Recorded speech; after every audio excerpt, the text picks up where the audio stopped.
Gracias por estar aquí un martes que ademais chove.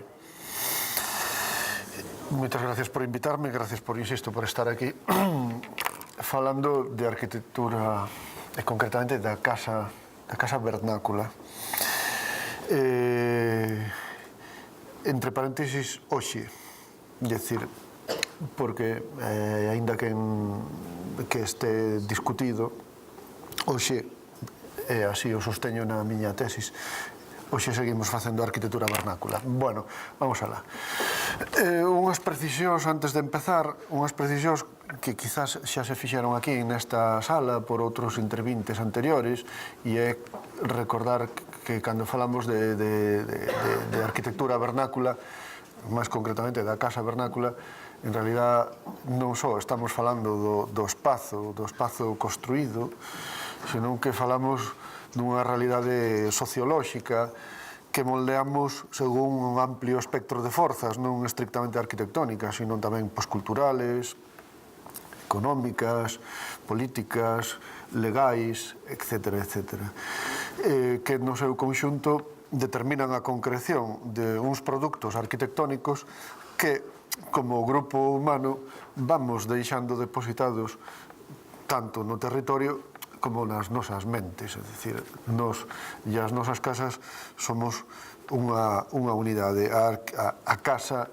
como saben ustedes, é a máis doméstica das arquitecturas e, como tal, é o noso reflexo. Ben, feita esta aclaración, deberíamos facer a segunda, e é por que falar de vivenda vernácula hoxe, non? E máis aquí, nun centro de arte contemporáneo. Para iso voulles suxerir botar unha ollada aí fora, non? A ver que é eso da arquitectura vernácula, que é eso da casa vernácula. Todos temos unha idea de casas cunha lareira, cun xamós colgando dunha gramalleira encima dun lume. Sin embargo, casa vernácula é un amplísimo conxunto de cousas que vemos aquí. Por exemplo, a casa vernácula é isto, indudablemente. Todos sabemos que isto é unha casa tradicional, en este caso é unha reminiscencia do pasado que permanece viva. Sí, en certas partes de Galicia permanece viva e relativamente intocada. Pero hai máis arquitecturas vernáculas. Encontramos arquitecturas vernáculas transformadas, é dicir, parcialmente manipuladas en tempos recentes. Encontramos arquitecturas vernáculas tamén en estado de abandono. Non vamos a entrar aquí a decir, a cuantificar esta situación, simplemente enunciámoslas. Encontramos tamén arquitecturas que parecen vernáculas, pero que son arquitecturas realizadas hoxe, o que parecen, quizás é un verbo pouco afortunado, podríamos decir que tentan parecer arquitecturas vernáculas, serían arquitecturas que lle chamaríamos pseudo-vernáculas.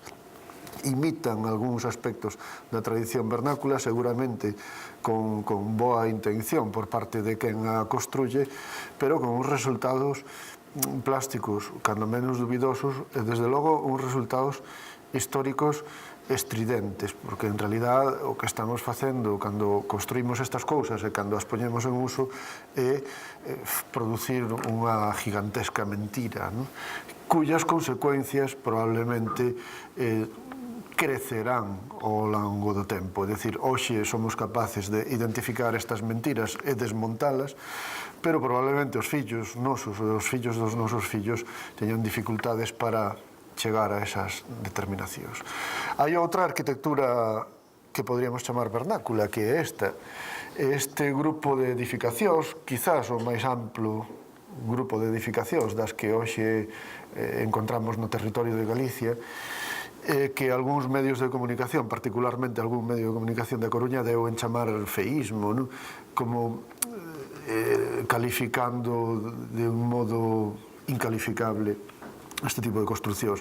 Eu teño a tesis, e así pretenderei transmitirlo a ustedes, de que esta é a arquitectura popular que facemos hoxe. É dicir, todos os requisitos que ten que necesita unha arquitectura para ser denominada popular son verificados por esta construcción, por este tipo de construccións. É dicir, son construccións sin arquitectos ou nas que o arquitecto cumple un papel relativamente secundario.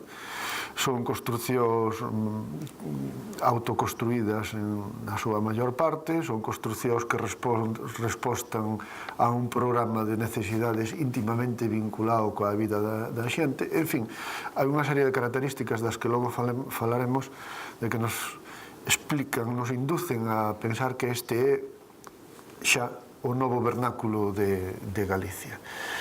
Hai tamén outro grupo de construccións vernáculas que se encontran en esta situación, é dicir, son construccións, podríamos chamarlle posvernáculas, son arquitecturas tradicionais postas en uso como consecuencia dunha intervención arquitectónica con unha determinada intención, unha intención que non é a de pasar precisamente desapercibida, como así podía ocurrir neste tipo de intervencións, e que tampouco tamén ocorre isto aquí.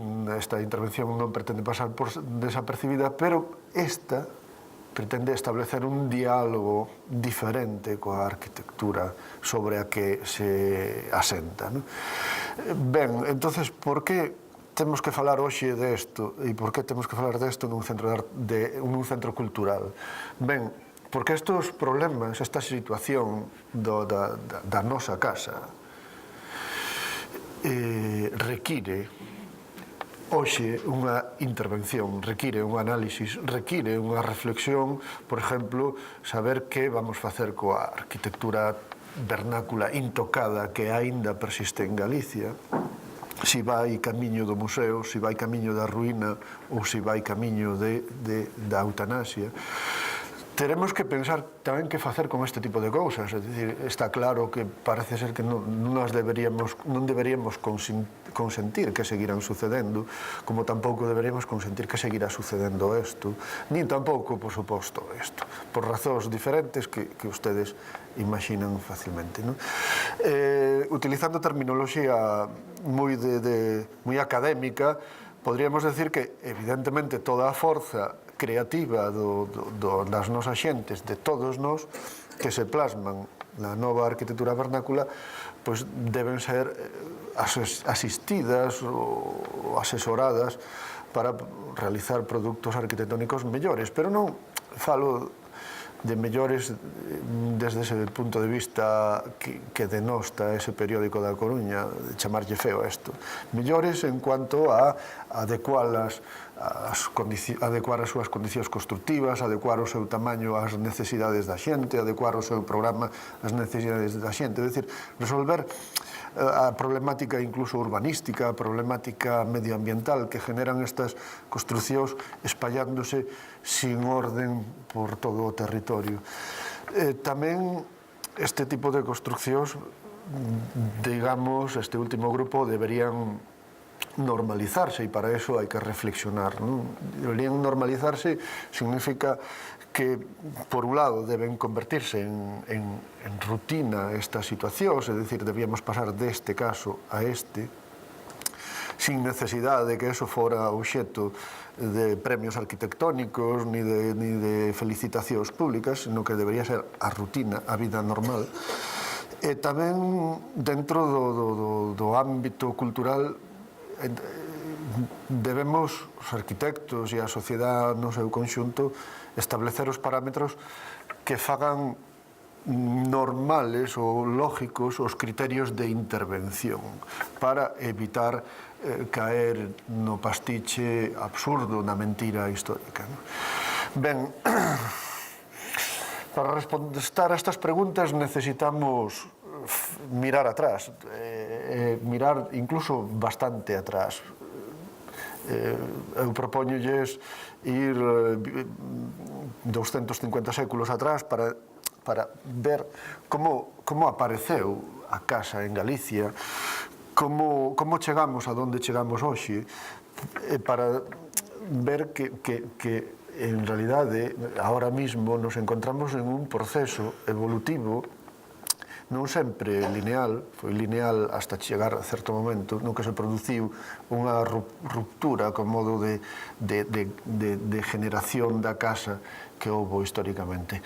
Vamos a ver pormenorizadamente esta serie de fitos históricos, estes 7 fitos históricos, pero meténdonos dentro da casa, vendo que hai aí dentro desas portas e tamén intentando achegarnos á sociedade e ás conxunturas tecnolóxicas, políticas que sucederon en cada momento e que provocaron a transformación da vivenda. É dicir, por que se salta de aquí a aquí, por que se salta de aquí a aquí, de aquí a aquí.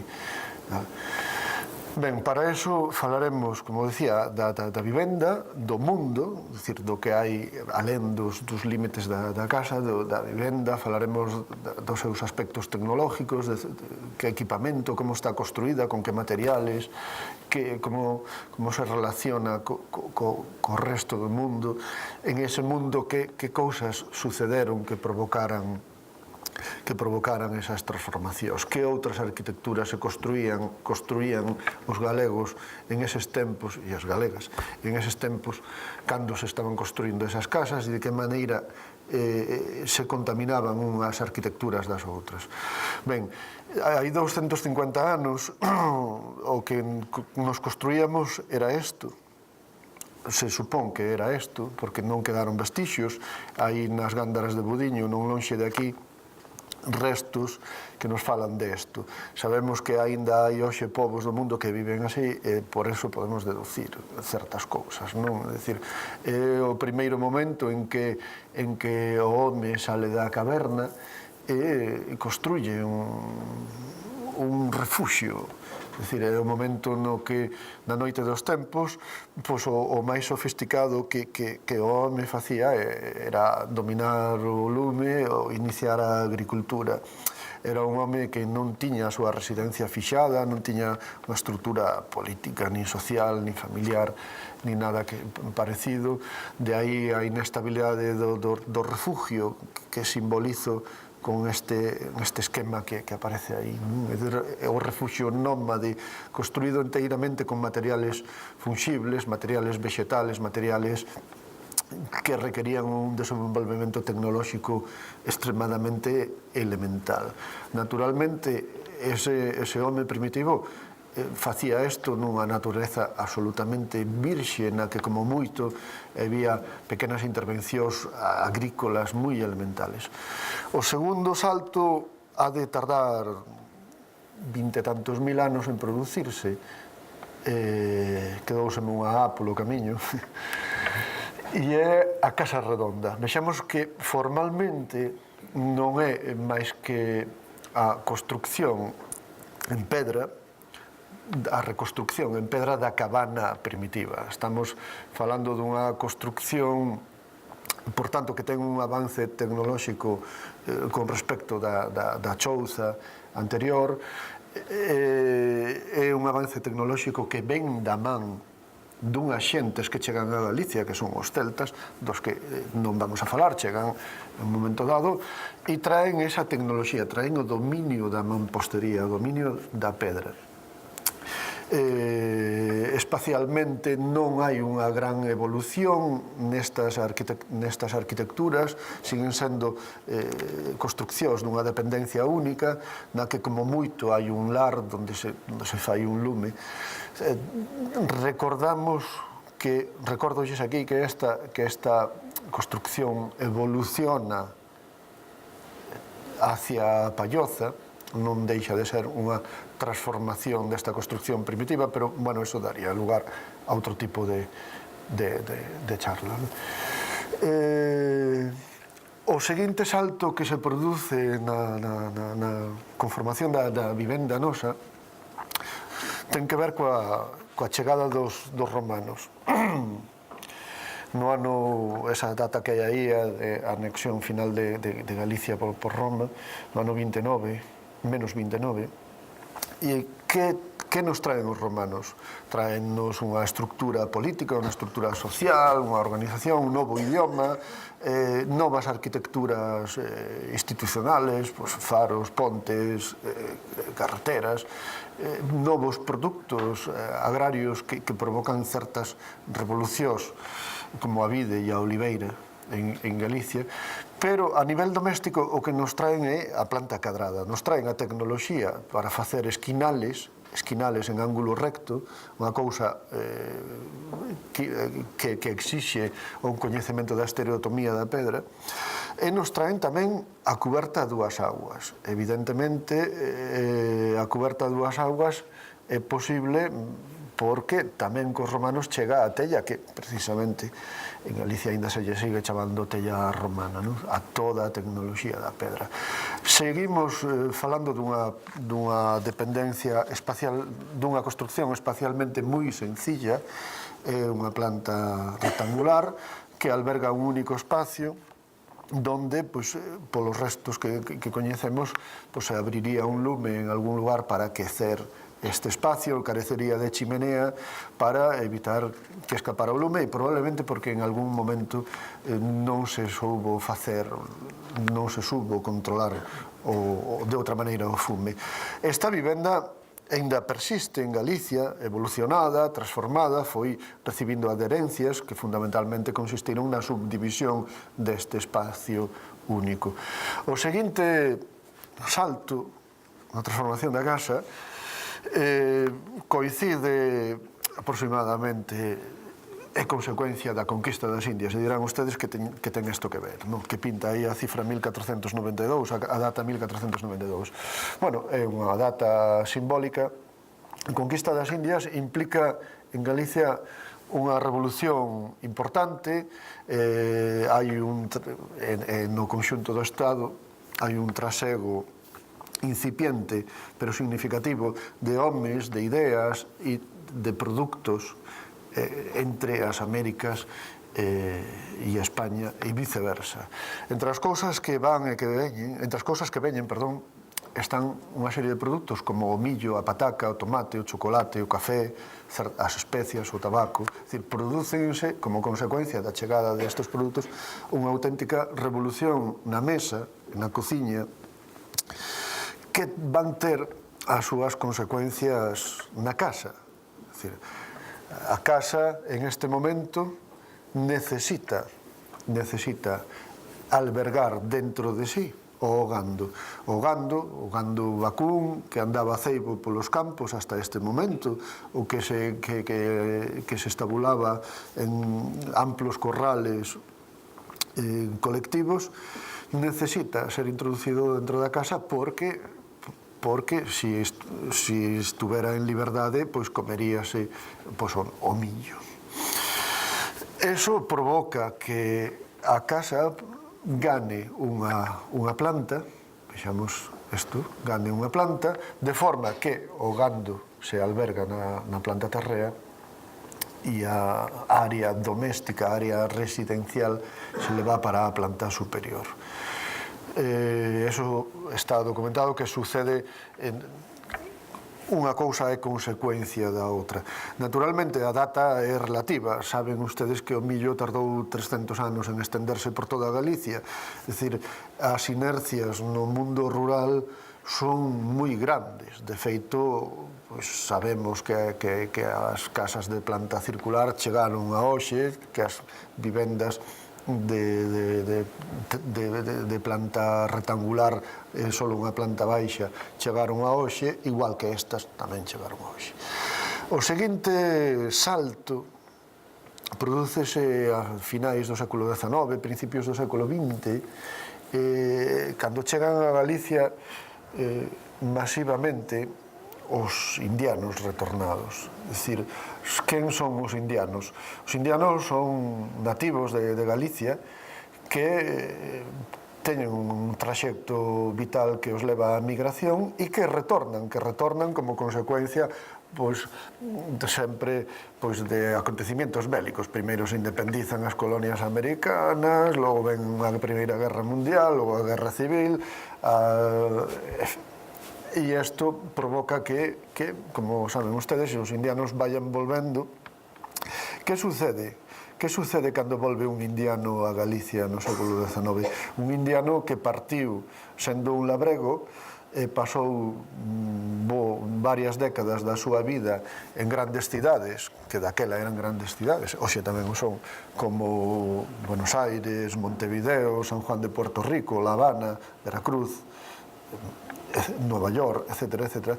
Esas xentes regresan a Galicia, pero xa non regresan como labregos, non que regresan como outra cousa. Cambiaron de estatus económico, de estatus profesional e de forma de ver a vida.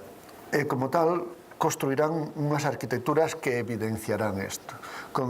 Comprobamos que algunhas destas arquitecturas son arquitecturas europeas, arquitecturas construídas e deseñadas por arquitectos de Barcelona, de Bruselas, de Viena, que foron levados a Sudamérica, as capitales sudamericanas, e que logo ali foron copiados polos nosos inmigrantes e retornan a Bayona, retornan a Verín, retornan a Mugardos ou a Ribadeo. Así nos encontramos con copias literales de arquitecturas parisinas que chegan a Viveiro rebotando en Camagüey ou rebotando en Montevideo. Ben, é un momento no que tamén cambia Galicia, esténdense a rede de estradas, Galicia empeza a estructurarse e, por tanto, empezan a facerse posibles, a facilitarse os movementos interiores, empezan a aparecer forzas novedosas no mundo rural, como traídas da mão dos emigrantes, o ateísmo, cambios na vestimenta, cambios incluso na lingua que se fala no rural. Chega o ferrocarril e con el chegan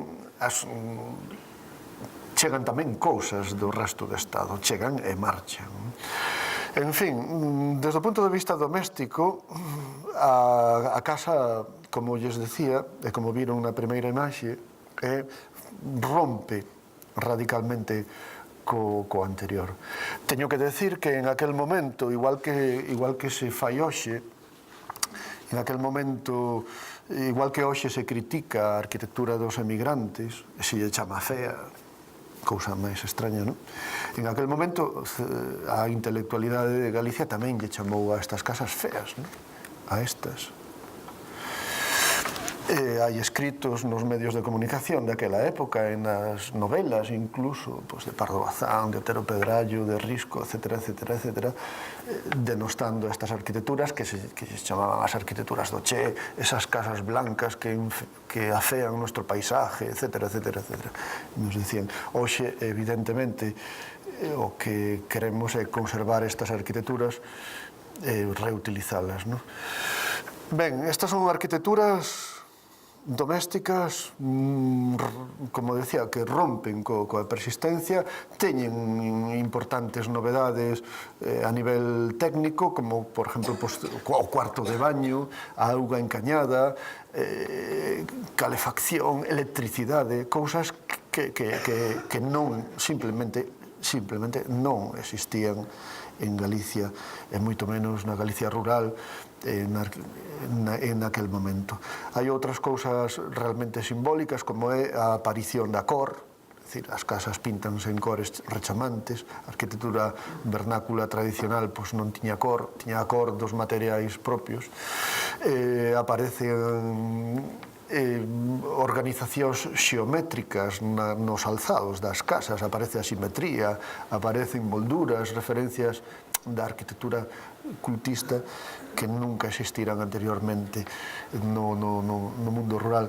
E quizás o máis chamativo, entre as cousas chamativas, é a aparición dun xardín inzado de plantas ornamentais, é dicir, parte da estrategia de cambio da casa en este momento basease na construcción do xardín, é dicir, este señor estalle dicindo aos seus paisanos, dicirlle, mira, eu son tan rico que podo plantar cousas que non necesito para comer.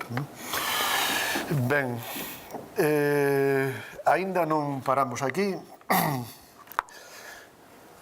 A evolución da vivenda, e chegamos aos anos 70, que é cando se produce o retorno masivo dos emigrantes, dos nosos emigrantes en Europa. É dicir, verán ustedes que casi sempre que hai unha transformación da casa é consecuencia de grandes movimentos poboacionales, non? Chegan os celtas, chegan os romanos, chegan non sei quen, ou de produtos que chegan da emigración, que chegan das Indias, ou ben de capitales que chegan da emigración, como foi o caso dos indianos, ou ben este caso que ocorre nos anos 70, cando a situación económica daquel momento fai que se vexan expulsados de Holanda, de Alemania, de Inglaterra, de Suiza, de Venezuela tamén, centenares de miles dos nosos paisanos que retornan e invirten en Galicia na construcción dunha casa, é dicir, precisamente no que os levou a emigrar, a necesidade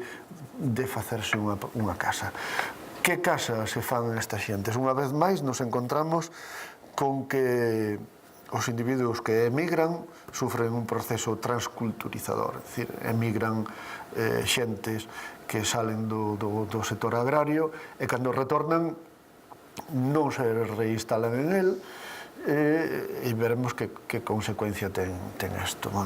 Galicia en aquel momento, unha Galicia que empeza un proceso de modernización, e digo isto entre aspas, enténdanseme ben o que significa modernización, é dicir, empezan a diseminación do poboamento no rural, se moderniza a red viaria, se generaliza o acceso á vivenda, chega a televisión ao mundo rural, primeiro se ve nos teleclubs, se universaliza o ocio, en fin, se producen unha serie de fenómenos que han de ter gran repercusión sobre todos nós e sobre todo tamén sobre a vivenda.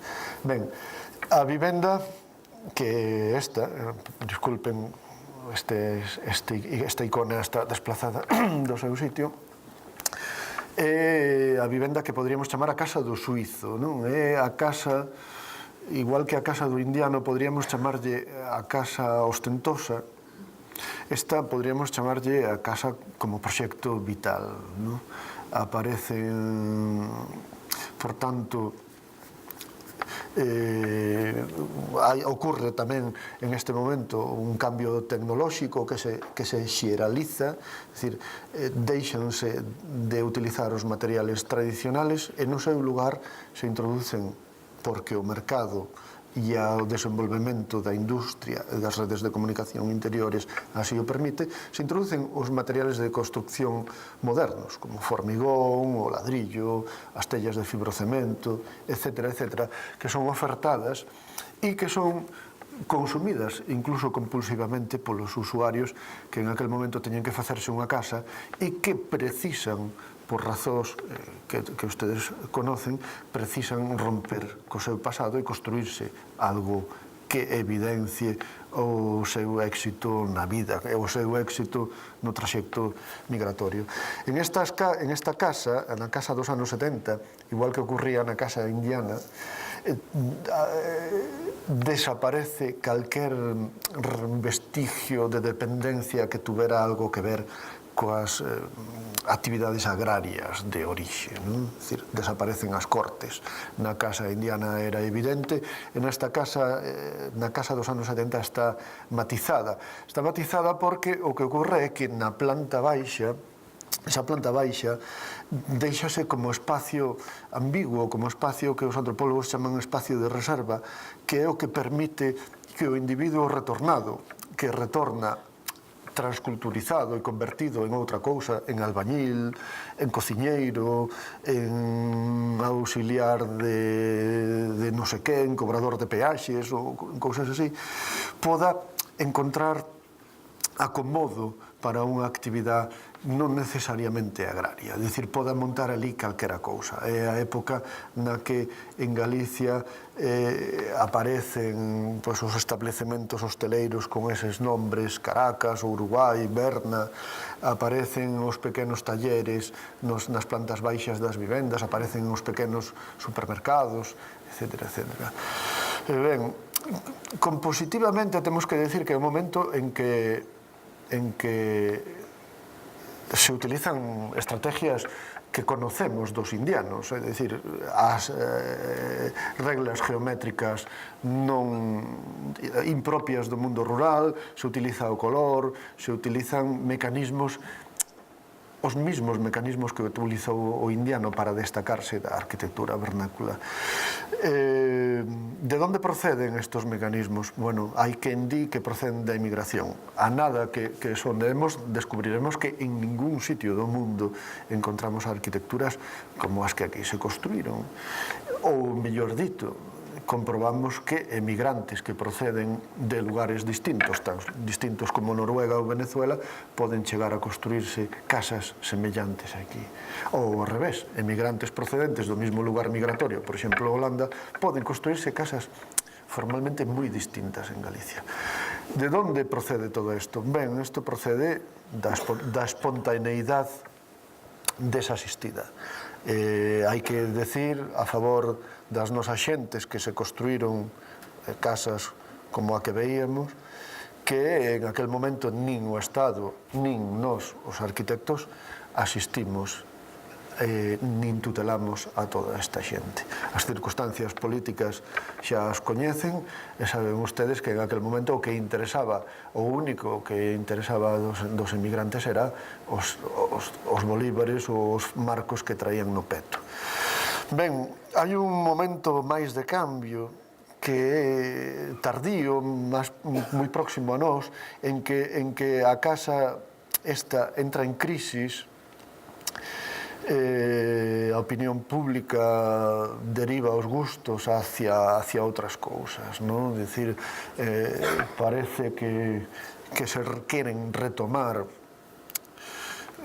certos aspectos da tradición vernácula, sin embargo, coa tradición vernácula rompeuse, xa non se poden utilizar os materiales tradicionales, posto que xa non están aquí, xa non están nin as persoas que o saben tratar, xa non están os árboles nos montes para ser cortados e ser utilizadas a súa madeira, non está o barro nas barreiras para ser utilizado e convertido nas tellas. É dicir, todo eso desapareceu, os galegos cerramos ese episodio da nosa vida e sustituímolo por unha industria da construcción que ofrece caricaturas daqueles materiales. Ofrece aqueles materiales, a pedra, a tella, a lousa, etc., con novos formatos, con producto de novas tecnologías.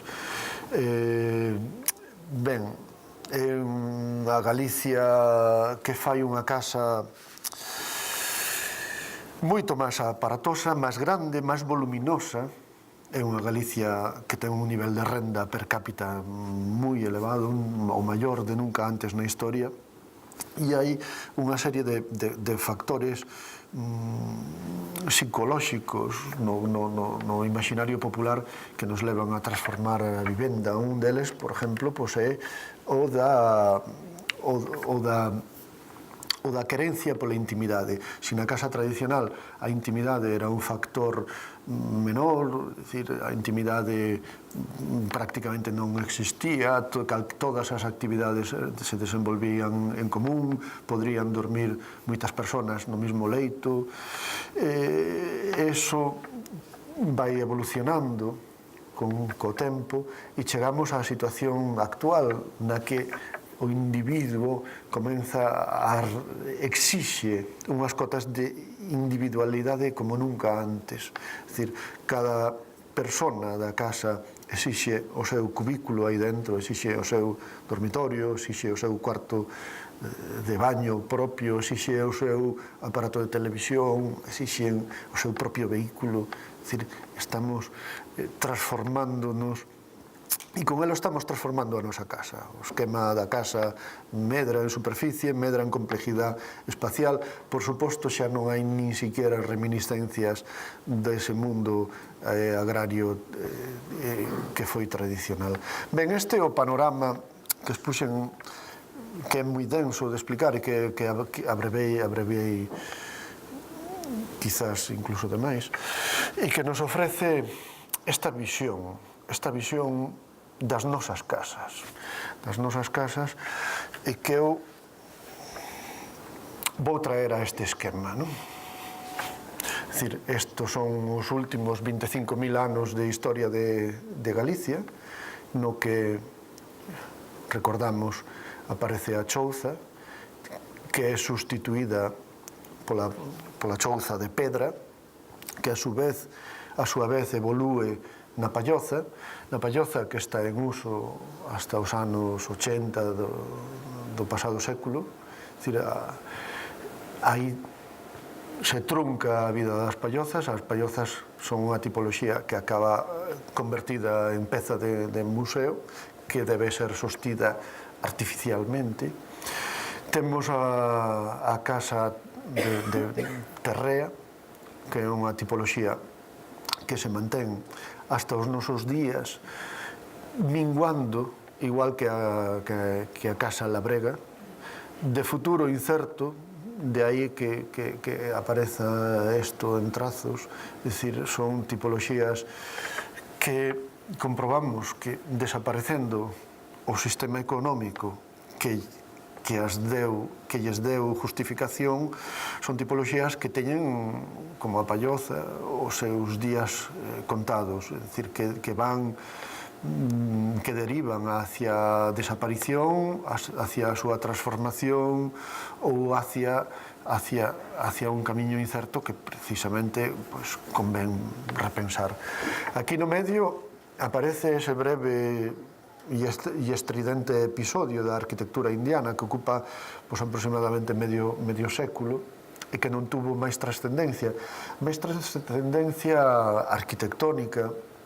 De feito, a pegada destas construcións é escasa, salvo en moi concretas áreas de Galicia, como por exemplo no Baixo Miño, no norte de Lugo, nas Mariñas da Coruña, etc.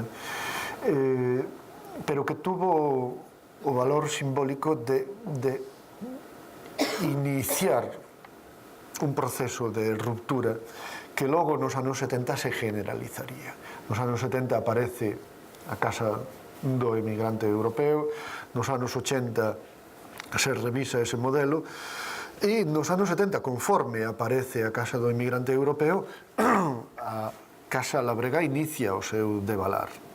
Hasta ese momento, hasta a década dos 70, como saben ustedes, a arquitectura vernácula tradicional estuvo viva, como tantas cousas que estuveron vivas do mundo agrario tradicional, do mundo precapitalista daquela Galicia que foi reemplazada por esta outra. Aquí represento en este segmento as arquitecturas tradicionales que se están transformando ou que están desaparecendo, e con esta flecha, con esa cabeza de flecha, indico que esa é unha situación viva, unha situación que está sucedendo ahora mismo. Como tamén esta outra situación, que é a de construccións de arquitecturas neovernáculas ou a de reutilización de arquitecturas vernáculas tradicionales. Ante todos estes esquemas, todos os que estamos aquí e os 2.700.000 galegos que están aí afora, temos que reaccionar. Algunhas cousas, algunhas respostas témolas claras.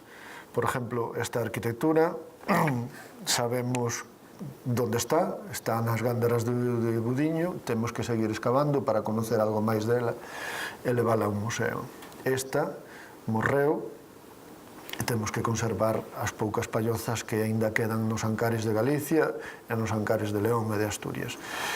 E acerca de todo isto, que? Bueno, pois eu lanzo aí a pregunta para que se reflexione. Sin duda, hai accións políticas que son necesarias, hai accións técnicas que son moi necesarias e hai accións culturales e formativas, como a do Proxecto Terra que nos trae aquí hoxe, que son imprescindibles para que establezcamos os criterios de intervención ou de actuación sobre este patrimonio. En todo caso, xa que estamos aquí, convidados polo Proxecto Terra, como decíamos, quero invitar a que se leven ustedes ás súas casas unhas reflexións acerca dos coñecementos que necesitamos para transformar a arquitectura popular con éxito. Necesitamos saber como funciona a casa, como funcionou a casa tradicional e como funciona a casa popular hoxe. Do descoñecemento desta situación nacen tensións, nacen desencontros. É dicir, os arquitectos somos os primeiros, en moitos casos, en non saber que o que o constructor da casa precisa para sí mismo, porque os arquitectos, sobre todo os que estamos instalados en sistemas culturales non rurales, estamos moi lonxe mentalmente do usuario da casa. O usuario da casa é un ente que tamén debemos, como decía, conocer. Igualmente tamén debemos conocer os materiales de construcción. Vexamos o funcionamento da casa vernácula tradicional. A primeira precisión que hai que facer é que a casa non é un edificio. Seguramente ustedes xa o saben, sobre todo a xente de máis idade. A casa é un conxunto de elementos que describiremos así, aquí a continuación. Evidentemente é unha construcción maior, unha edificación maior que é a casa vivenda, o lugar onde se vive, onde se fai a pernota, a vida. A casa tamén é o conxunto das construccións adxetivas de diversas funcións que rodean a edificación principal. Pois o hórreo, a fonte, o lavadeiro, o alpendre, cada un coa súa función das que logo falaremos. Mas a casa tamén son as terras de diverso tipo, é dicir, agras, montes, brañas, donde o labrego obtiña pois as diversidade de produtos que necesitaba en cada momento do ano, desde a leña hasta os pastos para os seus animais, hasta os produtos hortícolas para a súa mesa. Todo isto naturalmente sustentado nunha estrutura do terrazgo minifundista, como ustedes saben. Ben, a casa tamén é a familia. A casa son todas as persoas que viven alí, incluso as que morreron e incluso as ausentes, as que están emigradas no outro lado do planeta. A casa física recibe o nome da familia que construíu a casa. A casa tamén son as cousas que están nela, os mobles, os apeiros, logo falaremos disto. É dicir, esta é a primeira cuestión que temos que coñecer, o que é a casa. O que é a casa nunha sociedade agraria tradicional atlántica como era a galega, a bretona ou a irlandesa. A casa é unha unidade de producción, é dicir, era un conxunto de personas organizados por mecanismos, por lazos familiares, con un único obxectivo vital que era o de sobrevivir directamente, era a sobrevivencia. Ben, vexamos como funcionaba esta factoría agraria, esta sede da empresa tradicional agraria. É dicir, a edificación ten unha planta terrea. Hoxe son moi contadas naturalmente as casas que funcionan con este esquema. Unha planta terrea donde aparece o núcleo central que é a cociña. A cociña é o ámbito onde se producen todo o referido á alimentación, pero tamén as actividades de relación. Sería o lugar onde a familia se relaciona consigo mesma e se relaciona tamén coas familias alleas á casa. Todos sabemos que cando se entra nunha casa se pode entrar hasta a cociña. Nesa mesma planta terrea, e moi vinculado a ela, estarían os ámbitos dos animales básicos, a vaca, o cocho, a pita. É dicir, son os animales esenciales para a sobrevivencia do grupo familiar, son os animais que nos comemos, que nos comíamos, son os animais que tamén dan a forza para labrar a terra. Son, por tanto, animais que se localizan, como decíamos, na planta terrea ou como moito nunha construcción anexa para exercer sobre eles o máximo control. É dicir, se nos rouban unha vaca ou se hai unha incidencia con calquera destes animales, a salud económica da familia estaría seriamente comprometida. Por outro lado, se produce unha tensión moi intensa entre a cociña e estes animais, é dicir, os produtos que aquí se cociñan, algúns deles extraense de aí e outros se levan a esos animais para que os coman. Anexo á casa encontramos tamén un espacio laboral como é o alpendre. O alpendre é o lugar onde se gardan os artefactos necesarios para explotar a terra, os apeiros, os achos, os carros, as ferramentas. Tamén necesitan estar cerca da casa porque evidentemente teñen que estar controlados. Se nos rouban esos materiales, pues, como decía, o futuro económico da casa queda comprometido. Son tres espacios unidos moitas veces baixo o mesmo teito ou moitas veces resultado da aglomeración de construccións que se anexan unhas a outras. Son construccións que teñen entradas independentes. Sabía o constructor tradicional diferenciar entre unha entrada limpa e unha entrada sucia na súa casa.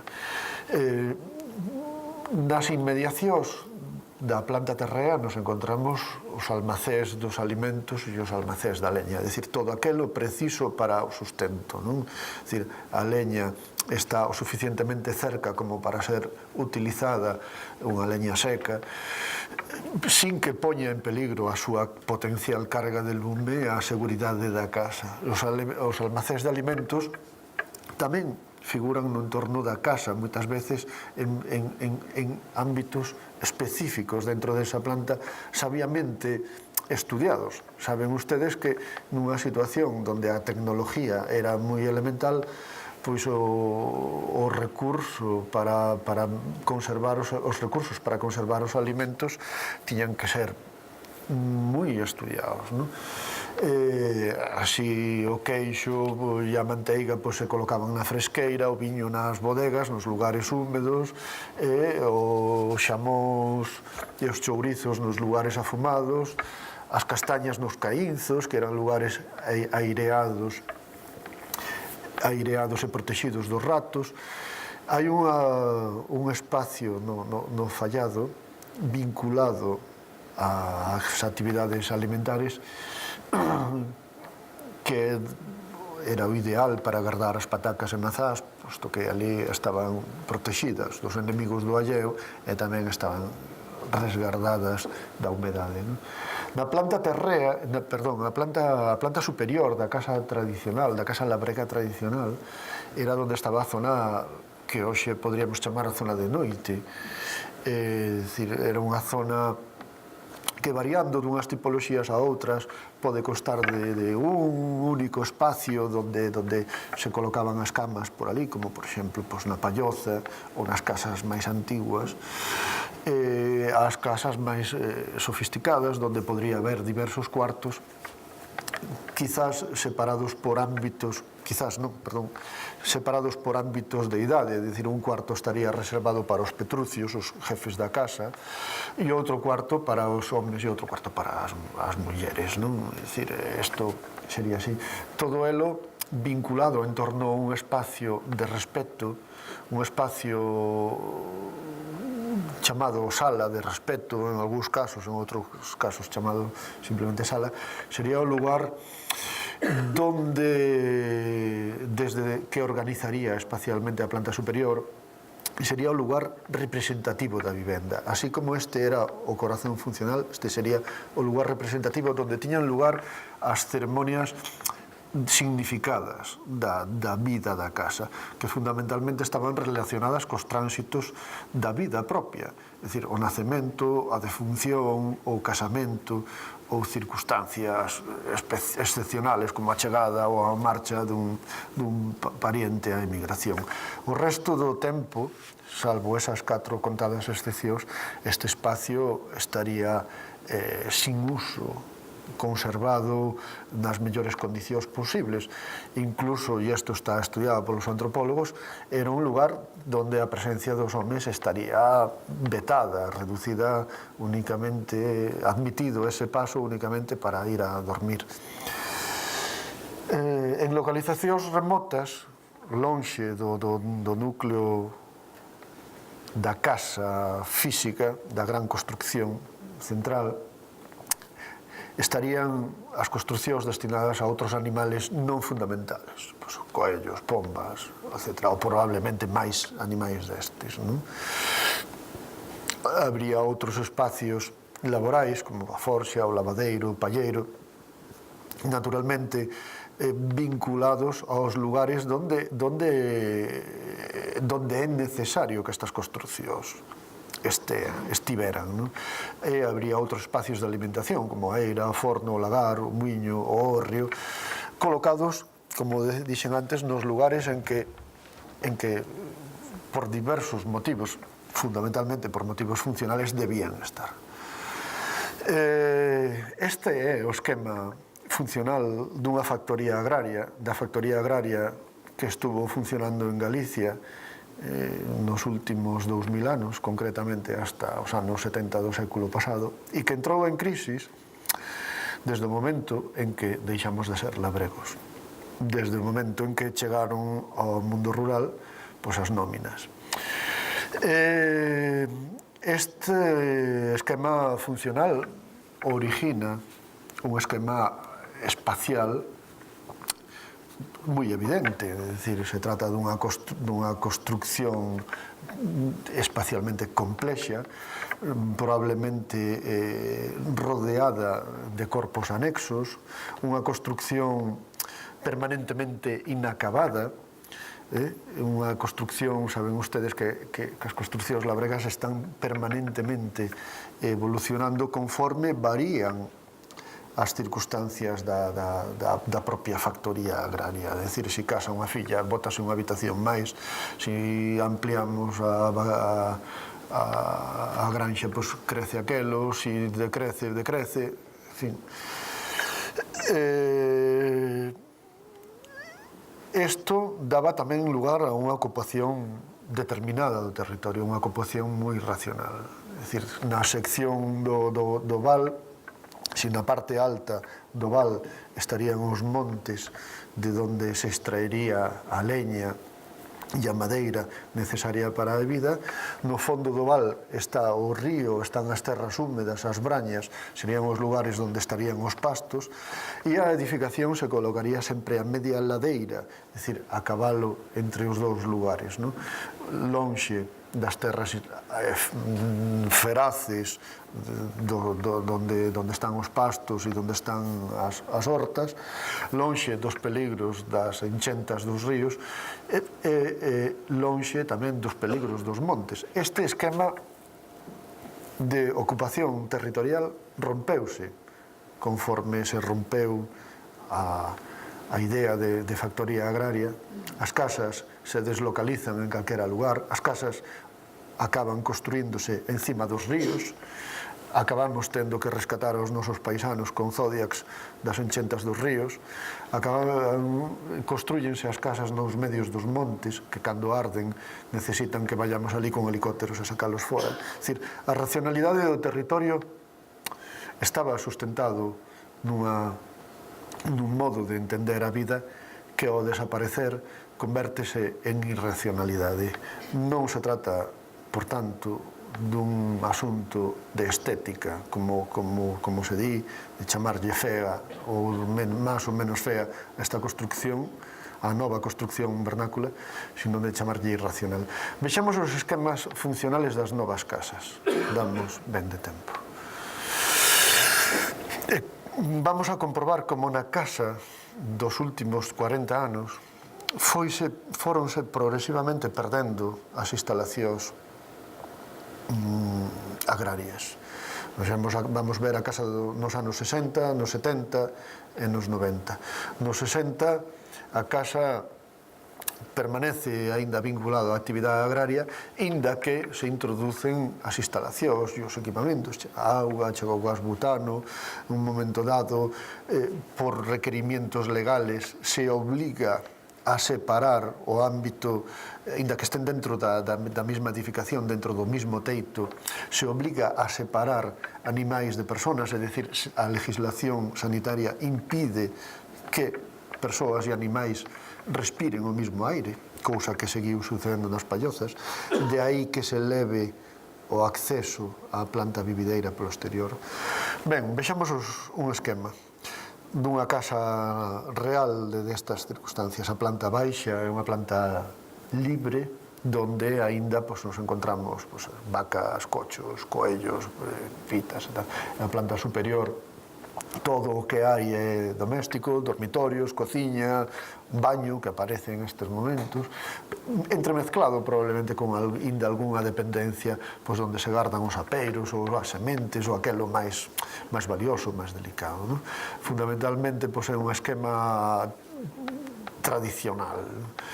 Nos anos 70 a vivenda despégase do terreo, decíamos que era por esa razón, por generar debaixo da vivenda un espacio ambiguo, un espacio que podía ser utilizado para calquer experiencia vital personal. O sea, aquí se podría o mismo montar un bar Zurich, un pequeno taller mecánico, ou incluso, se as cousas iban mal e non se tiña claro por onde ir, se podía retomar unha actividade agraria, a actividade agraria de orixe. Ben, casa dos 70, que en esta fotografía dunha casa de Celanova ten debaixo un taller mecánico, ten esa planta baixa diseñada e concebida para ser ese espacio de reserva polivalente, onde pudera entrar calquera cousa. Na planta superior sempre nos encontramos estrictamente dependencias residenciales. Non hai xa trazos de nada agrario. Na casa dos 90, máis do mismo, esa casa que pretende retomar os invariantes do mundo vernáculo, caricaturizándoos sin querer, nos encontramos con que a vivenda, a planta principal está destinada absolutamente a vivenda con moitísimos dormitorios. Dixemos que esta vivenda é consecuencia dunhas querencias de intimidade extremadas, vivenda con un programa funcional moi complexo que nos leva a ter varios tipos de salóns, por exemplo, salón de día, salón de noite, salita da tele, salita de visitas. Aparecen por primeira vez na casa, nos anos 90, un lugar sorprendente, que é o lugar do coche, o lugar do vehículo que se inserta dentro da casa, que chega masivamente ás casas da Galicia rural en aqueles momentos. Ben, donde mellor se pode ver todo isto, xa vou aproximando hacia o final, é na sección da casa. Si na palloza vemos como predomina os espacios de utilización agraria de un ou outro tipo sobre os residenciales, ao igual que ocorre na vivenda vernácula tradicional, na casa dos anos 60, a planta baixa destinada a facenda e a planta baixo coberta tamén. Na casa dos 70 a vivenda ocupa a planta primeira, os espacios de reserva a planta terrea, o baixo coberta que carece de uso, e na casa dos 90 a vivenda gana en dimensión, gana en complejidade, como decíamos, os espacios de reserva trasládanse habitualmente ao baixo coberta, son eses espacios que en este caso se conciben por si a familia aumenta, por si é necesario desfacerse dunha parte da casa por coyunturas económicas extremas, e aparecen os espacios de outro tipo. Decíamos que era o espacio do coche nun lugar insólito que é o sótano. A tecnología da construcción permite en estes momentos edificar sótanos.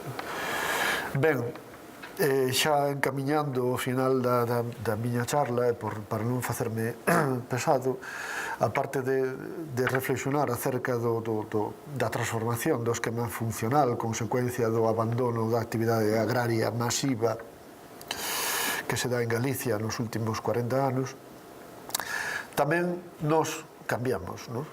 É dicir, se na casa tradicional a familia, as xentes que vivían ali conformaban un grupo polinuclear donde convivían xentes de hasta 4 xeracións, a casa actual transformase en outra cousa. Vexamos o que era a casa tradicional.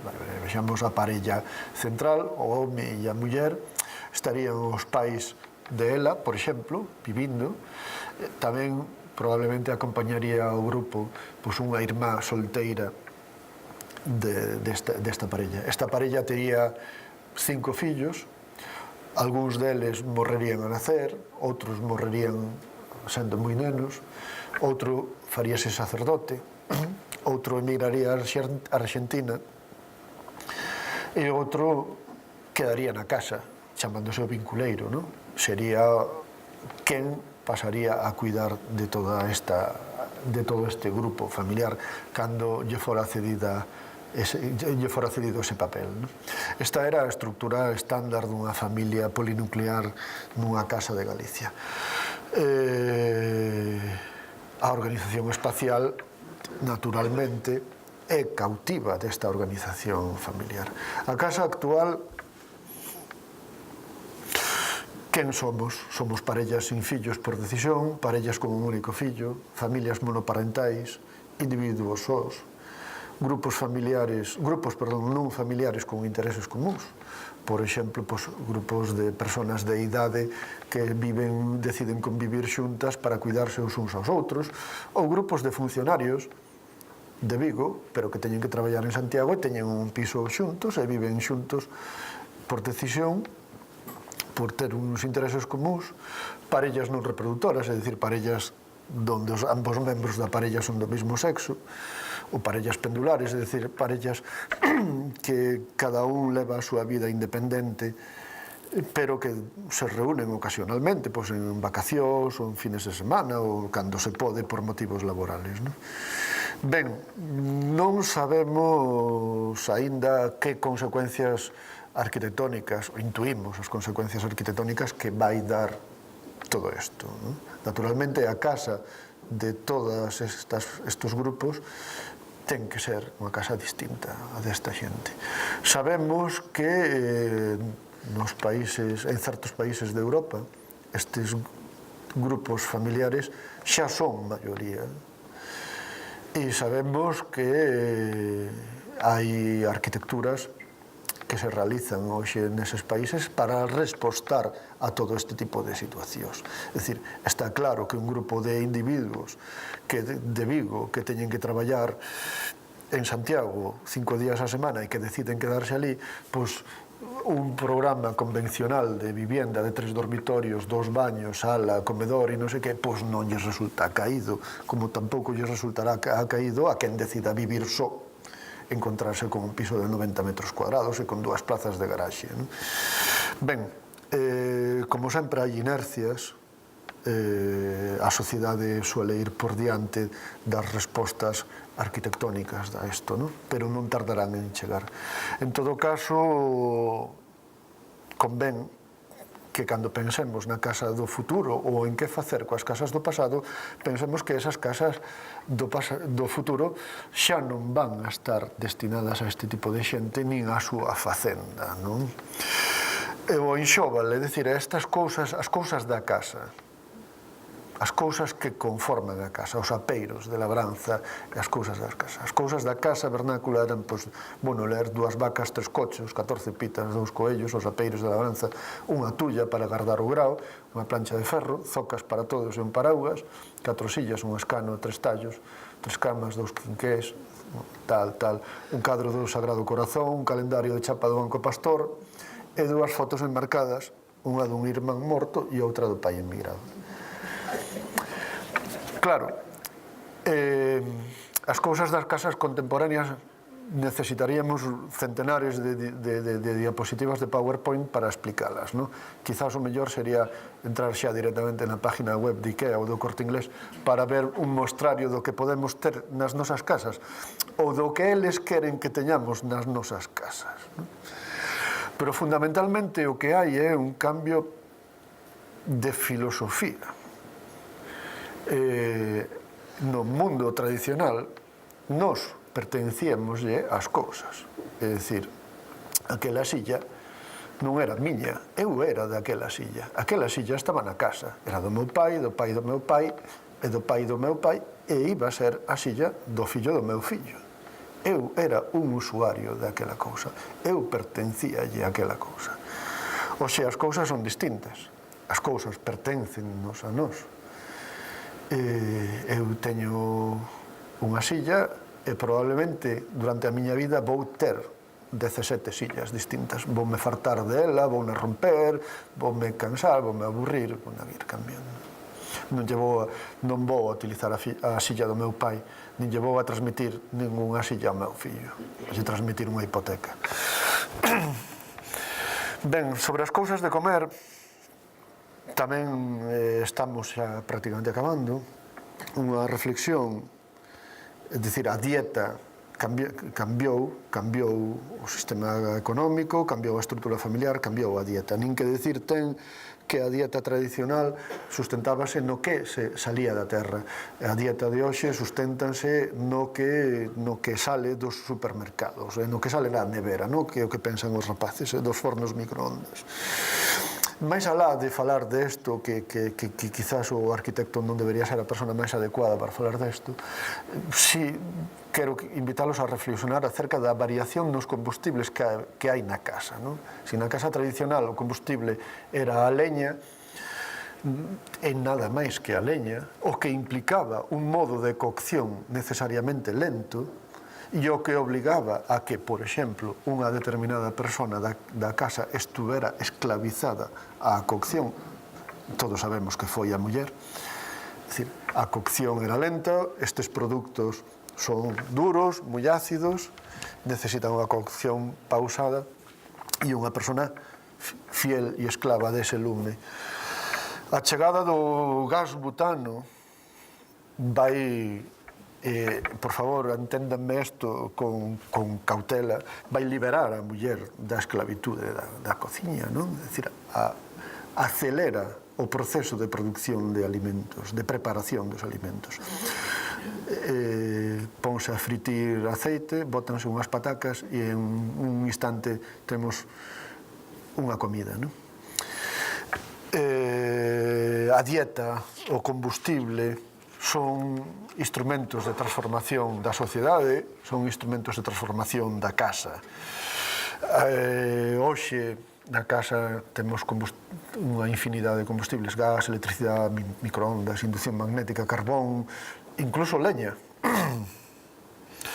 Ben, unha reflexión final acerca dos materiais da casa. Se na casa tradicional o constructor dispuña dos materiais que a natureza lle brindaba nunha contorna inmediata, é dicir, a estrutura de transporte non permitía trasegar materiales de construcción máis alá dos que se encontraban en moi corta distancia.